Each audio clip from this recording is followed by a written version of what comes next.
I see some last-minute folks coming on in the door. And I see so many guests here today to our campus, people that are not on our campus from day to day. And we are just delighted at LPC to have you with us during the Chancellor Forums today. Thank you so much for coming. I am Rhona Benny, I'm the interim president, and we welcome you and invite you to participate in this time with our candidates.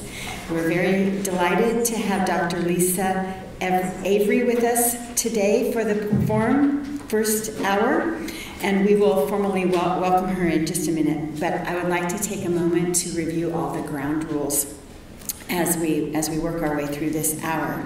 We will have about 15 minutes of general questions that I will be asking that are prepared, and we'll have another 25 minutes for audience questions. And we will also ask the candidate to provide a brief opening remarks of about 4 or 5 minutes. So that's about how our time will go today. And then she'll also have a chance to give closing remarks. But I wanted to indicate to you that the mic is available for the open questions, so be jotting them down. We'll allow you to come to the mic and introduce yourself and ask them directly of Dr. Avery. Let's see. During the general questions, there are only 4 general questions, so we'll move through those fairly quickly, and I will ask those questions, and then she'll give a brief response. The microphones will be available, as I've mentioned, and when you do come to the mic, please share your name and your role in the district, so that she has a chance to know who you are, and limit your question to about 30 seconds, okay? We trust that you will be courteous in your manner of asking questions. I'm confident that you will be. And then we'll close with 5 minutes at the end when she can give us some closing remarks, and I'll remind us about the actual forms. There are public comment forms that were available in the back, so I hope you got them when you came in. And then we ask you to complete those paper forms before you leave. And we'll be handing them to our ACCT consultant, Jose there, and he'll have a big envelope for us, so you can hand them anonymously to him. He will take care of those for you. And then there's also an online survey. So if you don't fill out your paper form while you're here, you have a choice to then go online. And the instructions are on the bottom of the form. So you have to go online and put your name in, and then they will send you a link to the survey itself. So you choose either the paper or the online. And the online response has to be in by Thursday at 5 p.m. Okay? And the comment forms will be summarized and shared with the Board of Trustees and to be included in their deliberations. Okay, so we thank you all again for coming. So let's get started. Our first candidate, Dr. Lisa Avery. It's our pleasure to invite you to provide a brief opening statement. Okay, thank you.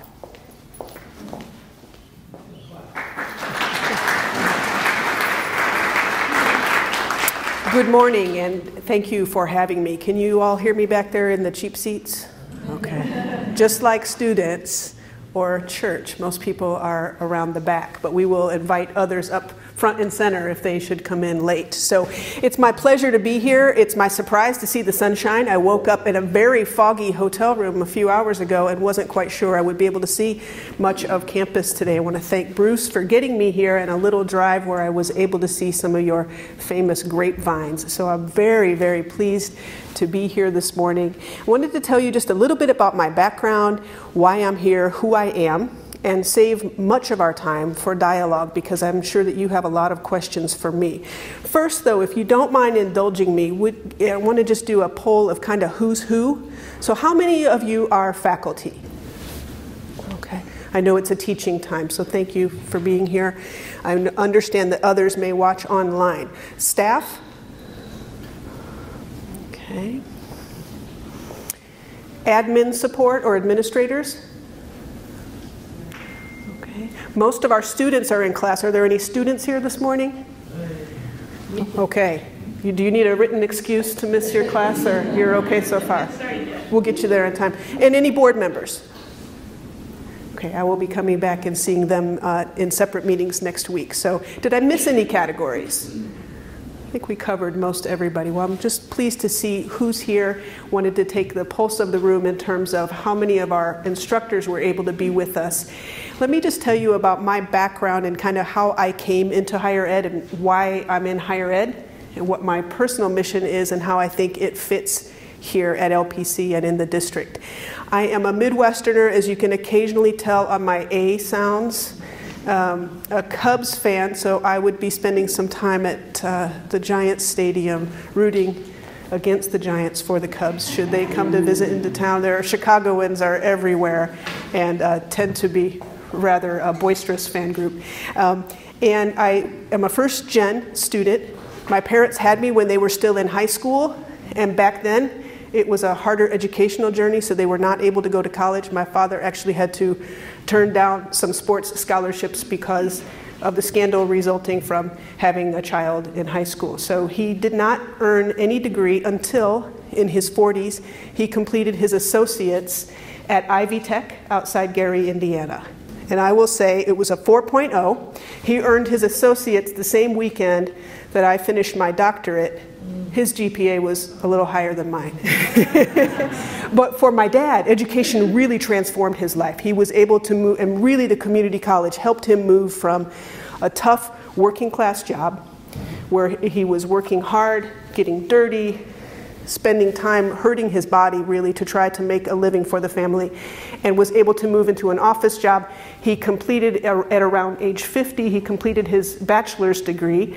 He was, I think, older than most of the faculty who had taught him, but I think I cried from start to finish because of the transformation that that had done for his life, and really in doing so for mine as well. So he is my entry into the community college mission. I earned a degree in psychology at Ball State University in Indiana. David Letterman is a famous former student non-graduate of Ball State University. He succeeded rather well despite being an attrition. When we talk about the funding formula, we can talk that not everybody is a success in a funding formula. Mr. Letterman probably is a good example of that. I earned my master's and doctorate at the University of Illinois at Chicago in social work. And actually, one might think, well, social work and higher ed, how do those fit? And the longer I get into my community college career, the closer that alignment is. Because my personal mission is to reduce poverty and reduce inequality. And for our students, given the affordability concerns, the inequality, the housing costs that they're now facing, and I know that that's pressing here in Northern California. To me, there is no more important mission than reducing inequality and providing students education as a way to equalize.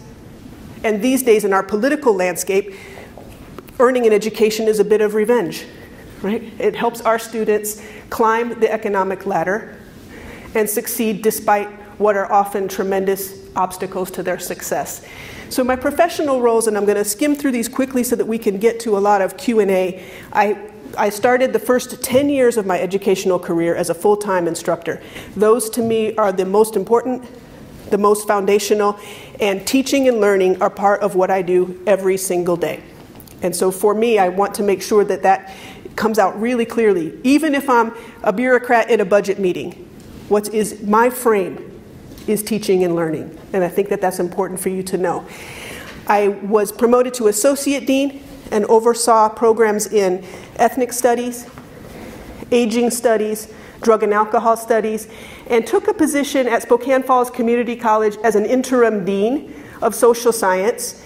It was just social science one day, but when I came back from a Friday to a Monday, I had 5 new categories added to my business card. Sometimes that happens around here, I'm sure, as well. And those were career tech programs. And I really, really loved working in both the transfer world and the CTE world. I have now been with Portland Community College. I'm in my 4th year as president there at Sylvania campus, which is about a $94 million budget. Well, 94 and shrinking, because our economy is in a little bit of a different state than California's. and about 28,000 students, so quite large, and right around 1,200 faculty and staff. I have been in a district climate for my entire community college career, so I speak acronym and I know how to navigate and work in a district. And to that end, I think I'm very, very well prepared to serve as chancellor because I have been at various roles. I really understand the community college world, and I'm a part of the national board, the AACC national board, and spend a lot of time in important tables in Washington, D.C., helping to determine the future of where this sector is heading. With that, why don't we stop there and take your questions? Thank you. I'm going to be asking the first questions, and again, we'll try to keep them to that 3 to 4 minute time frame, okay? So please share with us why you think you should be the next Chancellor of Chabot-Las Positas Community College District. Okay, well let me also in that, if time permits, I want to talk about what excites and intrigues me about this district. In addition to some of the things I was joking about, the baseball team and the grapes, but those are good too. I am so impressed by the equity efforts that are really nationally known. The birthplace of Umoja, the strong dedication and support to Puente. I am the AACC board liaison to the National Association of Asian and Pacific Islander Council, so also one of the groups that helps to make sure that our colleges are well serving our Asian and Pacific Islander students. So I really have equity in my mindset when I think about teaching and learning, and that's what most attracts me to the position. The district is well known for its success in those areas, and I'm intrigued too with all of the STEM successes that you've had, the programs that I oversee at my campus. We have a maker space, we have a lot of engineering programs, and I've been able to provide a lot of resources for those. And I think in working as a chancellor, one of my roles would be to build good teams and let them do their work. And I think exactly that, you're really ready for that step here. There's a lot of good successes. My goal would be to not break anything that's working well, bring in, I know that there are a couple of vacancies, fill those vacancies, and again, make sure to build on the successes that have already existed at both colleges. Okay, thank you. Dr. Avery, please give us one specific example of how your management style has helped to move an initiative forward. Okay. I can talk a little bit about a couple of different examples, and I want to make sure that I talk some about both teaching and learning examples and then building teams. One of the things that I've been able to do at PCC is I've doubled the ethnic diversity of my upper management team. And that, I think, moves all of our initiatives forward because we've brought in more administrators who look like students, the students who we're serving, who come from the communities that we're serving, and who really, students can then see themselves represented in the upper administration. I think that's tremendously important. I also interview all candidates who are finalists for full-time teaching positions, and rather than a specific initiative or program that helps advance the college, because we have a lot of those, but I think the most important thing is to choose wonderful and diverse educators who spend time with students, helping them achieve their educational goals. Also, I've been able to resource our Men of Color program, which helps small but significant numbers of men of color succeed. They do an undergraduate research project.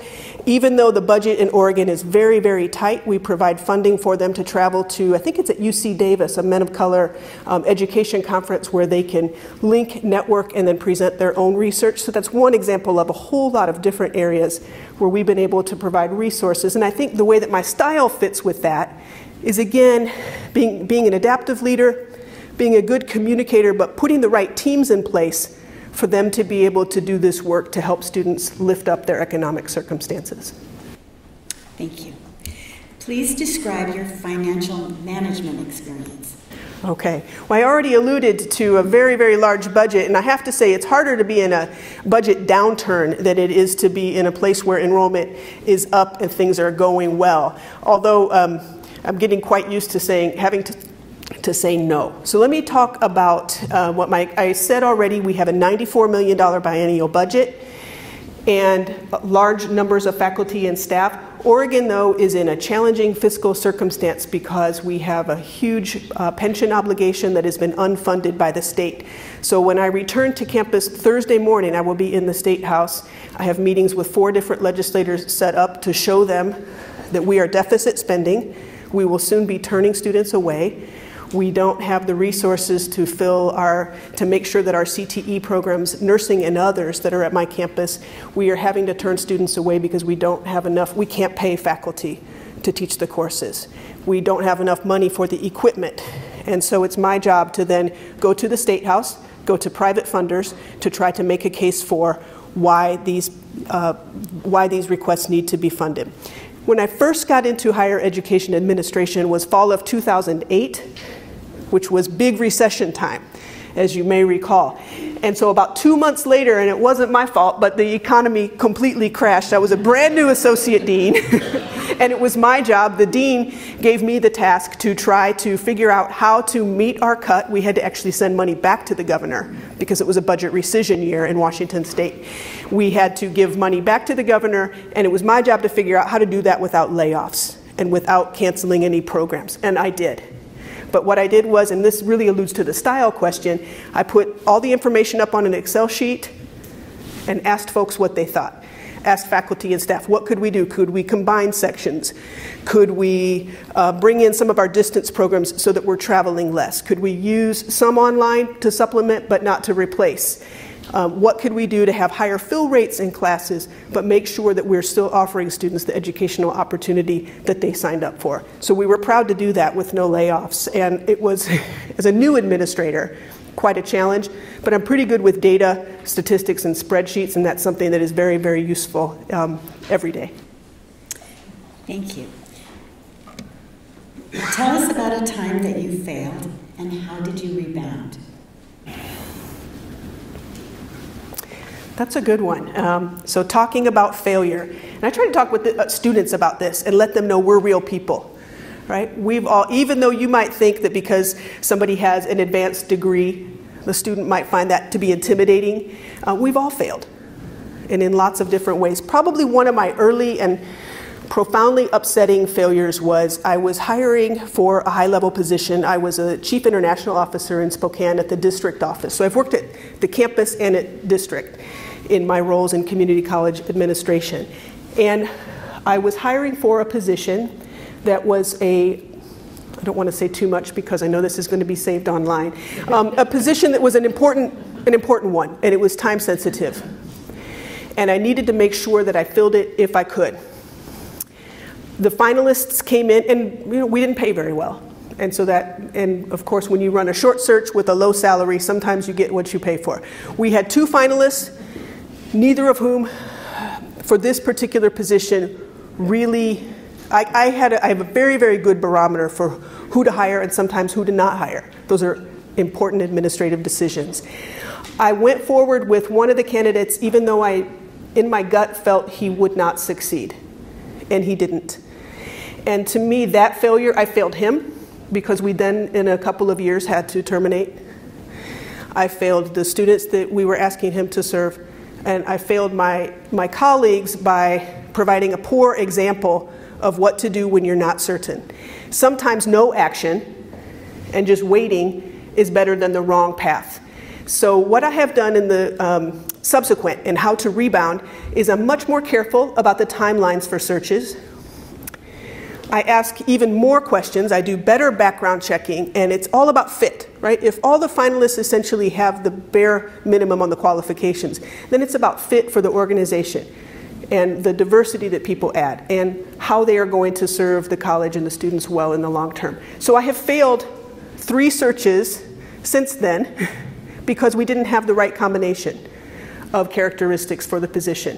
And that sometimes upsets our HR colleagues because they have to go out again, it's expensive. Sometimes the work doesn't get done as quickly as we would like, but to me it is a better service to all involved, particularly the employee. I want to be a compassionate employer and realize it doesn't serve anybody to bring somebody into a position that they probably can't do, even with some support, and to have them feel that sense of the low self-efficacy that results. So I think I'm much more careful now, and even though it has meant a few failed searches, when we've gone back out, we've had better pools with better results.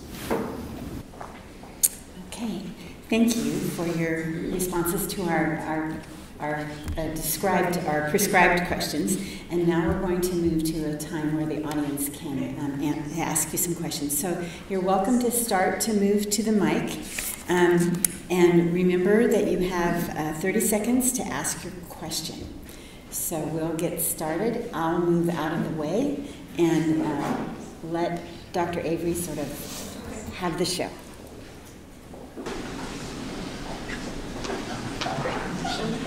All right, here we go. It's me. Everyone here knows my question already, so I'm just going to ask it. Everyone except for me. Right, except for you.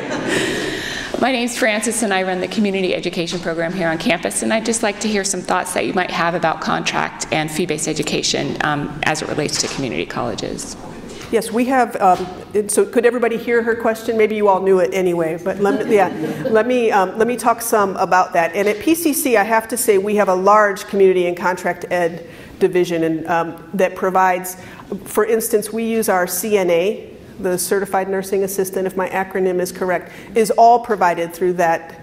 We have on my campus, if you drive up to work on a Saturday, you have to be very careful because it's motorcycle training where our community and ed department is doing some sort of testing and training for people to learn how to drive motorcycles, which I guess we want them to do safely.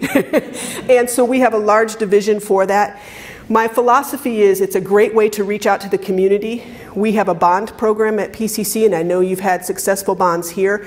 And whereas it kind of helps us to serve a larger number of people, I believe that they should be either revenue neutral or revenue generating, because these days with fiscal resources as strapped as they are, particularly in Oregon, it's not something we can really do as a loss leader. So I have to have a business-minded perspective on that. But it helps us to reach a lot more people than we otherwise would. We do wine tasting, which I haven't signed up for, but many of my colleagues keep taking pictures of and sending to me to show me what they're doing with our community and corporate ed. And we also do a lot that's very, very specific to the medical community because of the job skills gap and the salaries that are offered there. I think there's a great chance. We're bringing in a cohort at my college, at my campus, of dental hygiene students, and we're doing this in collaboration with the office that you must be a part of, where we don't have time during our credit day to serve those students. But we will be doing evening and weekend cohorts in collaboration with Kaiser because they need more dental assistants. And so that's a nice way to leverage sort of the credit and non-credit sides of the house to be able to serve more people. So I support it, but it has to pay for itself. Okay, next question. Hi, I'm Florence. I am a student here at Las Positas, and I'm a member of the Umoja cohort. And it's an incredibly important part of my education here. It's probably the reason that I'm still here. This is my second year. And it's like the first time I've actually made it to a second year. I've attempted college 3 or 4 times. Now I'm 40 years old and I have a 6-year-old child, and Umoja's made the difference.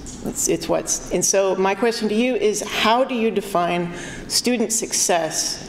And how do you apply that definition in your assessment of programs like the Umoja cohort, the learning community, in order to invest in them? Okay, great question. And if I'm not mistaken, this Umoja means unity, I think, if one of my translations is right. Unity or belonging. And this is why it works. This is why you're back for a second year. In whatever program however we title and fund those programs, my goal is to find for students affiliation, connection, and belonging. And this is what the variables seem to show predict student success.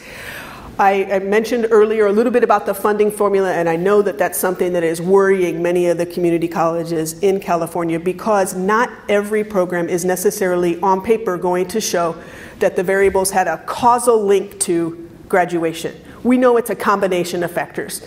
It's the program that you're in, but it's also the grit and determination that you have as a student. It's family support, it's financial support, and affordability issues. So I will say that something like, we don't have that particular program in Portland, but we have, as I mentioned, our Men of Color cohort. It's quite expensive.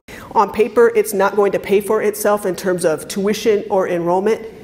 It is the last thing I would cut, because I know that those students are there.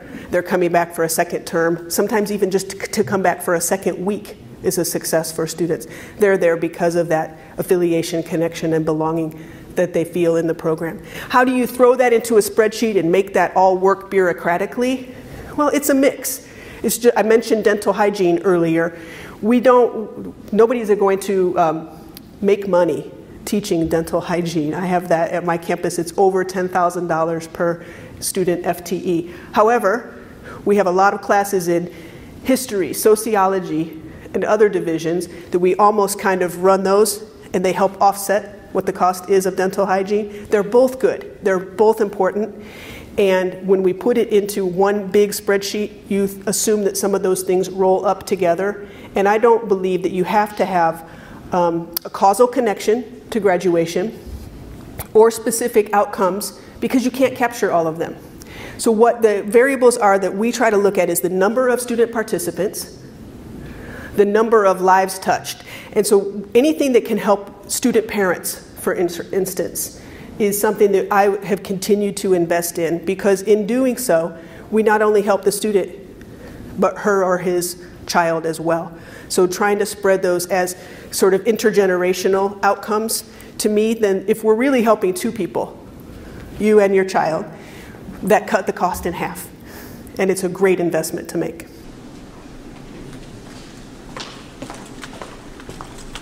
Hi, Dr. Avery. Thanks for being here. My name is Julia Dozier. I'm an administrator at the district office. As you know, we have 2 campuses here in our district, and that can be challenging at times. What is your experience with multi-campus work, and what would you do to help unify our district as a whole? I need you to solve this today. That would be really helpful. We'll have it done by 11. You could ask this question, and it would be salient in any community college district in the country. We have to both love each sibling equally, but realize their special, unique features at the same time. So I've only ever worked in districts. I don't know what it's like to work at a freestanding community college. So all of my experience has been in this environment, some at the district office and some at the individual college. And so I know the sort of the folklore, the old standing rivalry, and here I know this is the younger sort of sibling, if you will, to Chabot. And at times that probably presents, I have siblings, that sometimes presents rivalry. As the chancellor, my goal would be to try to leverage and maximize and take the strengths of each. And I know that there have been successes here in STEM, for instance, and that Chabot has a strong nursing program. And try to make sure that we're building on those and using them particularly as it relates to the new funding formula, to make sure that we are doing as well as we can as advocates for both colleges, and trying to make sure that leadership doesn't do anything, even though they're competing for resources at times. We want to make sure that our executive leadership does all that they can to not only play nice behind the scenes, but put a good front on, even if they disagree privately, that the district, that the 2 colleges together are going to proceed on an initiative, and that they've agreed on this. And so I think that that would be, as chancellor, it's a very, very tall order. So it might take me a little bit longer than 11 o'clock, because there are very complex issues, and I can't pretend to know all of the history. But I can say that I really get working in a district, and I like it. I think it provides an interesting challenge. We at PCC have 4 campuses and 10 centers. So I have my campus and then centers underneath me. The centers often feel ignored. The campuses always feel in competition. And we each think that we're better than the others, but mine really is. See? So I get it. And mine is the biggest and the oldest of the campuses with the biggest budget, but about 95% of my budget is in people. So anything that we do to try to help resource the smaller, newer campuses better means a change to my human resources and the way that I can deploy them. So that's really something that I'm a systems thinker, and I think in a district you have to be. You have to be concerned about the whole and the parts, and then the whole being the better than the sum of the parts. Thank you.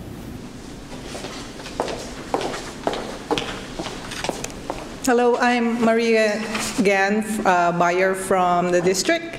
And my question is, you mentioned that you had a failure when you were hiring, right? And so what do you think is like your priority, or whether it's hiring administrators or staff or faculty, what do you think is the qualities that you're looking for to be successful in our roles?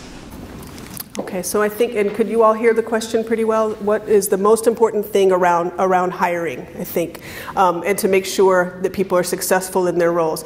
I think it depends on the job description, and I really employ strong search committees to do a lot of the early work, because in the disciplines, they know best who they are. For instance, I have automotive maintenance technology at my campus, a very, very large and successful and expensive program.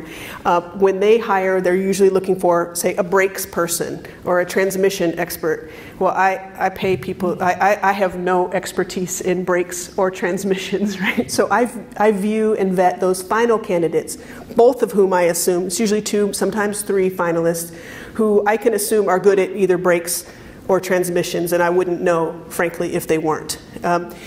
What I like to talk to them about teaching and learning, I like to ask them to describe their teaching style, and I listen. I think some of in hiring, some of the most important thing is to listen to what they say and what they don't say. And when I work with faculty, and if I should end up here, this will be giving away a secret. I always choose the finalist, and in 99% of the time agree with what the screening committee recommended. They know better than me. But if there's a doubt, I choose the finalist who talks more about students than about themselves. If they talk about what they make, how would they get students to make the content come alive?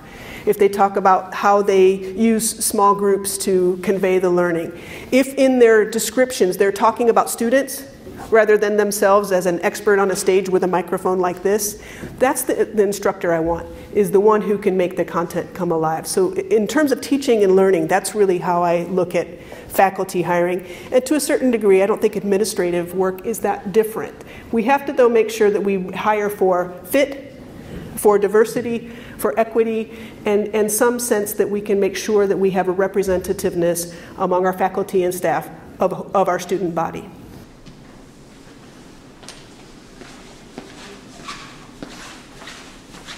Hi, I'm Jeff Drew, and I'm the athletic director at Chabot College, and I'm the Faculty Association Vice President for Chabot.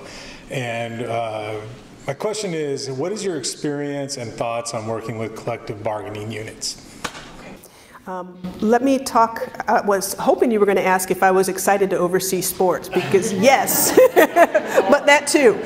And we'll talk some about that tomorrow, I hope, as well. I have been, when I was a faculty member, I was the shop steward for my department. And so I think that really helps me as an administrator to see where faculty are coming from. So I have been a part of not only district environments, but also only union environments. And so at PCC, we have 2 unions that we work with regularly, and I think I work quite collaboratively with our union leadership. I know in California that shared governance is specified in terms of what, there's a state, is it 1527? I'm not sure I'm going to have my numbers right, but there is a legislated definition of what shared governance is. And it really talks about a consultative model. And to me, we want to make sure that it's collaborative. So whatever's written in the state document is sort of, to me, a bare minimum, just like the bargaining agreements are. The bargaining agreements say, at worst case, here is what you will do for me and I will do for you, right? Ideally, we have open channels of communication and we have trust between union and administration so that if there are issues and challenges, we can work together. And so I have a couple examples of that. I want to be rather opaque because some of them involve personnel. But when there have been challenges and issues, I have called and talked with union leadership to seek advice, and they have called me as well to give me a heads up of something that's coming that I might not know about. That doesn't happen in every case, but I like for this to be a much more collaborative than adversarial working relationship, because we really all have the same goal: teaching, learning, student success, and in some ways, economic transformation of our communities. And I think that we do that in the community college world better than any other group does. So when we have times of difference, I try to bring us back to that, to say we're all here for the same goal. We may sit at different sides of the bargaining table, but it's for the same end. And tomorrow we'll talk about sports. Good morning, Dr. Avery. I'm Melissa Korber. I'm Academic Senate President, but I'm actually here to ask you a question about a program I'm involved in. I'm the advisor for the newspaper and the magazine, and we also have a literary journal. And I'm wondering if you have had the opportunity to work with the student press in your role as an administrator, and also what you think the role of the student press should be in a district. You know, I've spent some time looking at the student newspaper and trying to see some various issues online here. So I'm glad that you raised this question, and I'll also use it to just try to talk some about communication. The district paper at my current campus is run out of another campus, but I have been interviewed by the student worker or the student journalist. I view it as sometimes a teachable moment because it's not necessarily, it's a learning experience for students who are learning journalism, but I feel very, very comfortable. I think that as journalism changes, it might be much more likely that it's web-driven than a lot of printed copies, but to me, it's a great example of students being able to engage in work-based learning. So I support that. I have not had a ton of experience with it in my current role, but was more active in Spokane with the Journalism Club's newspaper and was interviewed by them and felt very, very good about the product. And in terms of communication, I mentioned that it might be more likely that it's digital. I spend a lot of time on Twitter, try to make sure that I'm connecting to students and to employees that way, and I'm not sure to what extent the newspaper here does engage in social media, but students are wanting to connect with us differently than they once did, and so sometimes that's Facebook. I now learned that once I mastered, I think, everything about Facebook, except for turning off my relatives' political opinions. Once I mastered everything except for that, students then went to Twitter, which I think I'm pretty good at, and I have a large Twitter presence, and I take pictures at a lot of different events to try to just, again, have an opportunity for students to connect with me, and vice versa.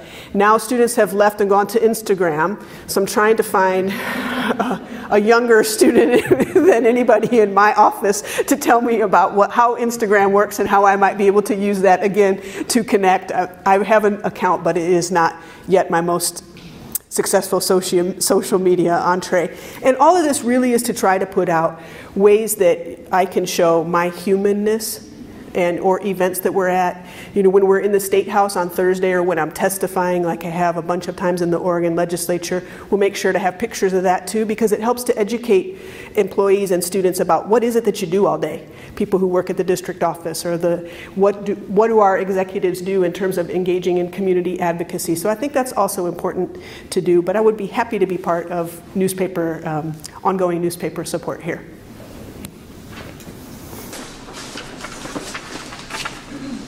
Good morning. My name is Angie Lopez. I'm an administrator here at Las Positas College. I also direct the Child Development Center, so you had me sold at your reference of student parents. I also serve on the Health and Safety Committee. So I have a couple of questions. We'll see if I can. Ken said I could ask as many as I wanted, so we'll see how time is. Yeah, thank you. So my first question is, what has been your experience with child development lab schools, and what do you see as their role? Okay, let me say we have a lovely lab school on my campus, and because of our bond program, we're able to now build a new one, and we're in the middle phase of a very noisy construction project, but I keep reminding our faculty, many of whom have had their kids at the center while they're at work, that soon we will be, in spring, we'll be groundbreaking and moving the little ones into that center. So I have been on Head Start boards. My doctorate in social work provides me with a lot of human development experience, so I think I feel really well versed in this. The question is about how to resource it too, right? And our lab school, we bring in, it's an educational opportunity for students. We use it for continuing in corporate ed, because they just keep putting more and more credential demands on early childhood educators. without increasing the pay very much. So we use it to bring in experts and then open that to the local community so that others can come. And one of the things that I did, and it was a bit of a financial investment that was hard to make on paper, but I knew it would pay off. We extended the hours of our Child Development Center because students and faculty, we were closing at 4, and we really needed to push that to 5 or 6, and we were able to extend those hours. Parents can pay a little bit extra or not, but to help with offsetting the cost. But to me, it's a really good investment. It helps with employee longevity for the parents who are here, but we know it helps with student success too. So I spend as much time as I can. Any event that they have, I generally go over and hold babies and spend time at this. I get to feel tall, which doesn't happen a lot. Okay, you had a second part. I have a second part to this question. Did I get your first part? Beyond what I expected. Thank you. What has your experience been with apportionment to lab programs? And has the Child Development Lab program received apportionment from the college? In a sense, do we pay maybe I'm not understanding apportionment correctly, the work-based learning piece, or? So since we're doing a lab program, is there a certain amount of dollars that the college contributes to the running of this lab program? Well, yes, the general fund really funds the entire Child Development Center. We then use the parent contributions for staff development training. So we are able to do that. In general, though, we don't have apportionment in that particular way. I think maybe that's a bit of a California term. We know that, though, for instance, on faculty workload, we're able to allocate workload differently for faculty if say it's a biology instructor and they have a lecture lab component. The lab piece is essentially resourced at a higher rate, making those more expensive classes, but also it's much more hands-on learning for students. So I would support that, again, as long as it's consistent with all of the different California regulations. Okay, so just turning to my hat as on the Health and Safety Committee, so on behalf of them, we were curious about your experience with emergency management and what role do you see the Chancellor playing in that? Okay, well, and I have to say that on this one, I don't know what your current status of emergency planning has been. So I'm encouraged that there's a committee. Not long after I arrived in Oregon, I think I started in July, and in October 1st, you may recall what in 2015, I think, was a major shooting at Umpqua Community College. The first text alerts and Twitter postings came and just said, massive shooting at Oregon Community College. So we had, in the middle of a meeting, some very, very nervous faculty and staff. So my first role as the CEO of the campus was to establish that there was all clear, at least at PCC. We were happy to be able to push that out quickly on Twitter to say, operations normal, all clear here. It's just that the media weren't very specific. They knew it was an Oregon Community College. Umpqua is about 4 hours south of us. We deployed faculty and staff and administrators to help backfill so that they had major staffing needs. So some of our retired administrators went and helped backfill. We then, after the shootings, several months later, engaged in bringing national experts, not specific really to the healing and trauma that had happened at Umpqua. That was managed really separately with a lot of very compassionate helpers, but to try to do an engaged campus safety and preparation plan. So ACCT, the trustees board, helped with that. We will be hosting them again in March. My feeling is that the chancellor's role, or the chief executive of any campus or college's role, is to try to resource to the greatest extent possible planning, training, and preparation, and a good communications plan. Realizing, though, that if the unthinkable and the horrible happens, we will never be ready enough. I mean, these are open campuses. We don't have metal detectors. We don't have really a way to screen who's coming in and out. So there are a lot of vulnerabilities. One of the things that I've tried to work closely with our faculty and staff is on lockdown, lockout procedures to make sure that if needed, that they have what they need to do to be able to lock their door during an event. So I think, again, it's hoping for the best, preparing for the worst, and realizing we won't have it perfect if that day should come.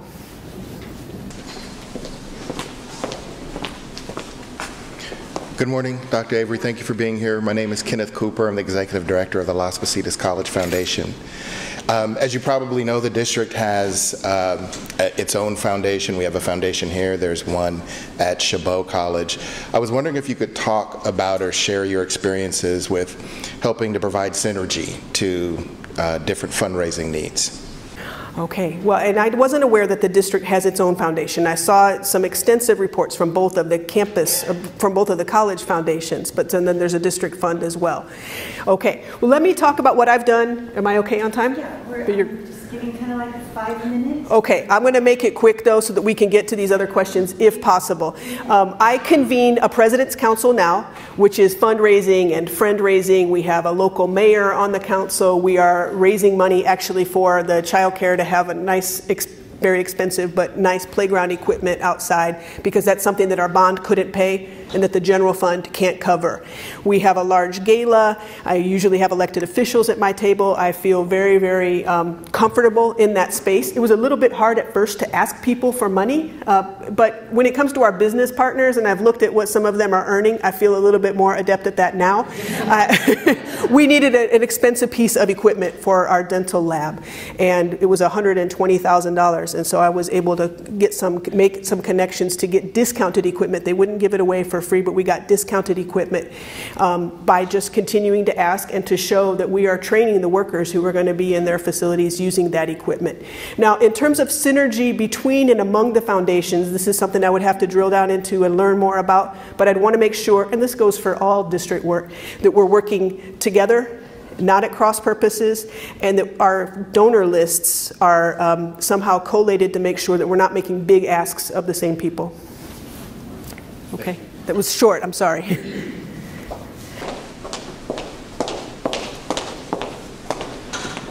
Good morning, I'm Zara Nouri Vaziri, I'm District Facility Specialist, and I have 2 questions, if it's okay, so very fast. The first question is, please provide an example of a time when you successfully organized a diverse group of students and staff. Okay. And the second question is, please provide your long-term goals for the next 5 years with our district. Okay. Let me talk about the first and say that related to the second, it would be my work to get to know the board and to hear what their vision and their goals are. I know that they have a lot that they've thought about around educational excellence and community collaboration, and to make sure that we are preparing as well as we can, preparing students for jobs that don't even exist yet, and trying to position the colleges to be more student ready. I think is something we can always do better in the community college world, rather than focusing on, are the students college ready? So those are some of the approaches I would take in a 5-year planning process, but I couldn't pretend that it would be too prescriptive for me to say that I already know what that should look like. But I think being a good listener and a strong communicator would help, because I also want to engage local community members in addition and above the board to see what they think we're doing well and what they think we need to do more of as a district. Engaging a diverse group of students and staff, right, to a successful project. I think one of the things that I've been adept at is engaging students in helping to talk with legislators. This time when I'm in the legislature on Thursday, it'll be just our upper administration and some employer groups. So we're taking employers to the State House to try to show why we think that the legislature needs to fund us better. But we've taken, last spring there were about 120 students, most of whom were very, very diverse in any number of ways, and took them to the State House. They were trained in lobbying. They all had our campus color is turquoise, so they all had bright turquoise shirts on, and they really overtook the Capitol that day, and they told their stories to legislators. And I have a student who's been living in his van, and he's at my campus because he's studying electronics engineering, and has a plan to transfer, and he wants to have a small business. He is African American, he's in his 30s, and he has been living in this van because he doesn't have an affordable housing option in Portland. Having him tell that story to a legislator is worth so much more than me talking to a legislator about aggregate groups of students. They don't want to hear from me. The story is he's going to get more funding than I am for the college, and he should.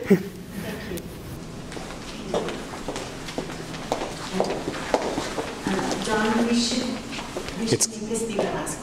It'll be quick. Don Carlson, I'm an Academic Services Dean here at the college. And quick question, what's your experience working with the LGBT community as an educator? Oh, thank you for bringing that up. You know, I have been a member of the LGBT community. If I got a chance to talk about my own family's diversity and coming out in Indiana, if you've ever been to Indiana in the 80s, I got out. I don't visit much. And quickly got to an urban setting and really have found a haven for the LGBT families here on the West Coast, including my own sort of multicultural international LGBT household in Portland.